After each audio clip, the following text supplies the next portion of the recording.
Today what I'm going to share with you is weaving, and we're going to be weaving with materials that are readily available to you. Traditionally, the Haida people use red and yellow cedar in our weaving, and that's because it's abundant in nature for us. This is the red cedar. It was collected by my sister Christine. We gather it by going to the tree, and we cut a swatch in it about 12 inches wide. We do that because we don't want to take too much from the tree. This is the yellow cedar. This material is a little bit harder to work with. The cedar tree was used for many things in the First Nations culture in the Northwest Coast. It was used for canoes, of course. It was used to build our longhouses.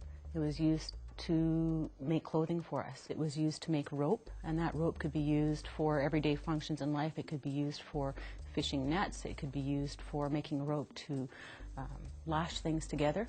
I'd like to show you some examples of the work that we do. This is my first basket. I made it about 2 years ago.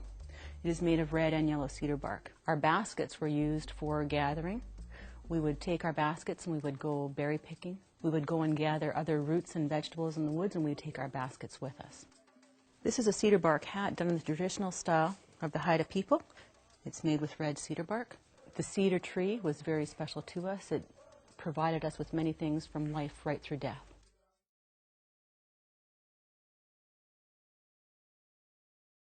Now I'm going to share the craft with you. We're going to make an imitation cedar bracelet.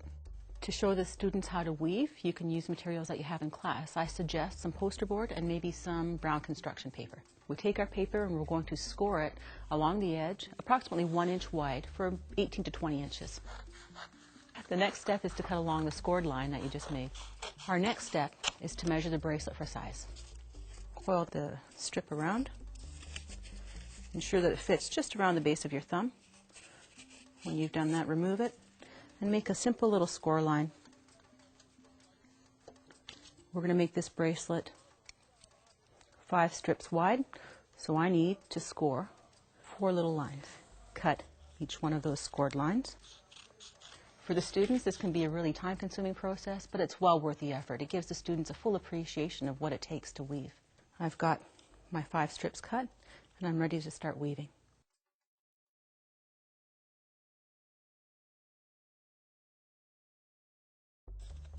Okay. What we need to do now is attach a bit of tape, and we're going to do that on the bracelet where that original score line was. We're now ready to start weaving. The students can use construction paper or shelf liner that's been cut into strips. You need to take a piece of tape, secure it at the back on the inside, and now we can start to weave. I'm going to use a simple over-under process here.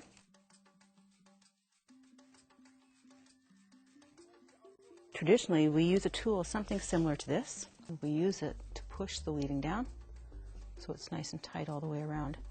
This is made of deer antler. As your students are working, make sure that you bring to their attention the pattern that's developing in the weaving as they progress. It's a very traditional pattern, and it's very similar to the pattern that the Haida people use in our weaving. When you run out of brown material, you need to secure it at the back. After you've done that, you can take your second piece and secure it in the same position where you left off.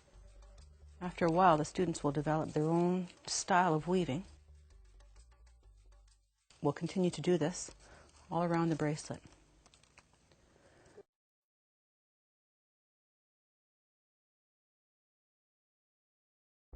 Now we need to decide where we're going to weave these end pieces into. The last step the students need to do is to cut the black strips to a point and to tuck those black strips into the first round of brown construction paper. I'm going to trim it so that this one is going to fit right underneath there. And this takes a little bit of manipulation sometimes, and tuck it underneath.